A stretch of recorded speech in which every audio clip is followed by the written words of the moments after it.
Insulation resistance, അതായത് ഒരു earth fault നമ്മൾ ചെക്ക് ചെയ്യണം അല്ലേ. അപ്പോൾ എർത്ത് ഫോൾട്ട് ചെക്ക് ചെയ്യണം. അപ്പോൾ അതിന് വേണ്ടിയുള്ള ഇതാണ് നമ്മൾ ഇൻസുലേഷൻ ടെസ്റ്ററാണ് നമ്മൾ ഉപയോഗിക്കുന്നത്. ഓക്കെ, അപ്പോൾ നമ്മൾ ആദ്യം ചെയ്യേണ്ട ഇൻസുലേഷൻ ടെസ്റ്റർ ഉപയോഗിക്കുന്ന സമയത്ത് നമ്മൾ എവിടെയാണോ ടെസ്റ്റ് ചെയ്യുന്നത് അടുത്തുള്ള സപ്ലൈ ഒഴിവാക്കണം. അപ്പോൾ നമ്മൾ എന്ത് ചെയ്യണം, ഈ സപ്ലൈ ഒഴിവാക്കി. അപ്പോൾ ഇവിടുന്ന് അങ്ങോട്ട് സപ്ലൈ അല്ല, ഇവിടെ സപ്ലൈ ഉണ്ട്, ഇവിടെ ചെക്ക് ചെയ്യുന്നില്ല, ഇവിടുന്ന് അങ്ങോട്ടാണ് ചെക്ക് ചെയ്യുന്നത്. അപ്പോൾ നമുക്ക് ഇവിടേക്കുള്ള സപ്ലൈ നമുക്ക് അടുത്ത രീതിയിൽ നിന്നാണ് നമുക്ക് ഓഫ് ചെയ്യാം. അത് ഓഫ് ചെയ്തതിന് ശേഷം നമ്മൾ എന്ത് ചെയ്യാണ്, ഇവിടുത്തെ ചെക്ക് ചെയ്യണം. അപ്പോൾ നമ്മൾ ചെക്ക് ചെയ്യണത് ബിറ്റ്വീൻ കണ്ടക്ടേഴ്സ് നമ്മൾ നേരത്തെ ചെക്ക് ചെയ്തു. ഇനി നമ്മളെന്താണ്, ഏതെങ്കിലും ഫേസോ ന്യൂട്രലോ എർത്തുമായിട്ട് എന്തെങ്കിലും ലീക്കേജ് ഉണ്ടോ എന്നുള്ളത് നോക്കുന്നത്. അതായത് ഇൻസുലേഷൻ റെസിസ്റ്റൻസ് എന്തായിരിക്കണം, 1 മെഗാമിൽ കൂടുതലായിരിക്കണം. ഓക്കെ, അപ്പോൾ നമ്മൾ എന്ത് ചെയ്യണം, ചെക്ക് ചെയ്യാം. അപ്പോൾ എങ്ങനെ ചെക്ക് ചെയ്യാം, അത് എർത്തിലും കൊടുത്ത് കേബിൾ കൊടുത്തു, പിന്നെ ഒരു ഫേസ്. അപ്പോൾ നമുക്ക് ഈ റീഡിങ് കാണിക്കുന്നുണ്ട് 10 മെഗാമിൻ്റെ അടുത്താണ് കാണിക്കുന്നത് അല്ലേ. അടുത്തത് ഇവിടെ ഒരു ഫോൾട്ട് നമ്മൾ കാണുന്നുണ്ട് അല്ലേ, വൈഫൈസിൽ നമ്മൾ ഫോൾട്ട് ഉണ്ട്. ആ വൈഫൈസിൽ എവിടെയാണ് ഫോൾട്ട്, ബ്ലൂ ഫേസ് നോക്കും കുഴപ്പമില്ല. അപ്പോൾ വൈഫൈസിൽ ഫോൾട്ട് കാണുന്നുണ്ട്. അപ്പോൾ വൈഫൈസിൽ നമുക്ക് 6 സെക്ഷനായിട്ട് പോകുന്നുണ്ട്. അപ്പോൾ ഓരോ സെക്ഷൻ ഓഫ് ചെയ്തിട്ട് എന്ത് ചെയ്യാം, നമ്മൾ ചെക്ക് ചെയ്ത് നോക്കാം. അപ്പോൾ ആ വൈഫൈസ് മാത്രം നോക്കിയിരുന്നു.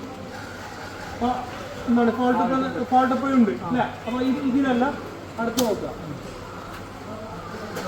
ഫോൾട്ട് എപ്പോഴും ഉണ്ട്. അപ്പോൾ ഇതിലുമല്ല അടുത്ത് നോക്കുക. ഫോൾട്ട് സ്റ്റിൽ ഇവിടെ ഉണ്ട്,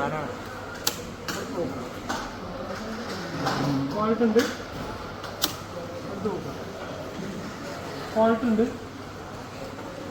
നോക്കുക, ഫോൾട്ട് പോയി. അപ്പോൾ ആ ഒരു സെക്ഷനിലേക്ക് വരും. ബാക്കിയെല്ലാം നമുക്ക് ഒന്ന് ഓൺ ചെയ്തതിന് ശേഷം ഇത് സപ്ലൈ അല്ല ഓൺ ചെയ്യുന്നത്, നമ്മൾ സപ്ലൈ ഓഫ് ചെയ്തിട്ടുണ്ട് കേട്ടോ.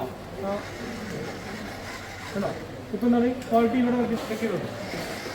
അടുത്ത ഇല്ല അടുത്ത് കേട്ടോ, അതിൽ ആ വൈഫൈസ് ഉണ്ട്. അപ്പോൾ അതിൽ നിന്ന് വരുന്ന കേബിൾ ഇവിടെ വരും. അതിൻ്റെ വരുന്ന കേബിള് നമ്മൾ ഇതുണ്ട്, ഈ 4 കേബിളാണ്. അതിന് ഇങ്ങോട്ടാ പോകണം നോക്കുക, ആ കേബിൾ ഉണ്ട്. ആ കേബിൾ ഇവിടെ ഉണ്ടോ, നമ്മളിവിടെ ആർട്ടിഫിഷ്യലായിട്ടാണ് ലീക്കേജ് ഉണ്ടാക്കിയിട്ടുണ്ട്. ഇവിടെ നോക്കുക, ആ ലീക്കേജ് ഇതാണ് ലീക്കേജ്. അപ്പോൾ ഇതാണ്, ഇത് ഒഴിവാക്കി കഴിഞ്ഞാൽ നമുക്ക് ആ പ്രശ്നം തീരണം. ഇത് ഒഴിവാക്കി ഇനി അവിടെ പോയി ചെക്ക് ചെയ്യും.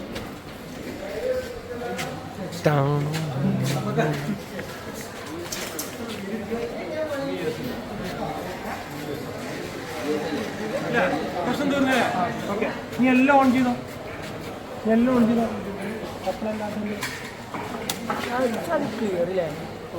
ഇനി ഇവിടെ കേട്ടോ, നമ്മളെ ഫോൾട്ട് റെക്ടിഫൈ ആയി.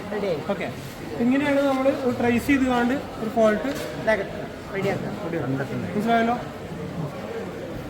ഇനി ഇത് എവിടെ, ഇപ്പോൾ നമ്മളിപ്പോൾ ഈ ഒരു സെക്ഷൻ മൊത്തം ചെയ്തു. ഇനി നമ്മൾ എന്ത് ചെയ്യണം, അടുത്ത സെക്ഷനിൽ ചെയ്യണം. ഈ മൊത്തം ഈ ഐ.ടിയിലെ മൊത്തം എന്തെങ്കിലും ഫോൾട്ട് ഉണ്ടെങ്കിൽ എന്ത് ചെയ്യണം, ചെക്ക് ചെയ്തിട്ട് നമ്മൾ ഏറ്റവും ടെർമിനലിൽ വരുന്ന ഭാഗത്ത് എത്രയാണ്, നമുക്ക് 1 മെഗാമിനേക്കാളും കൂടുതലായിരിക്കണം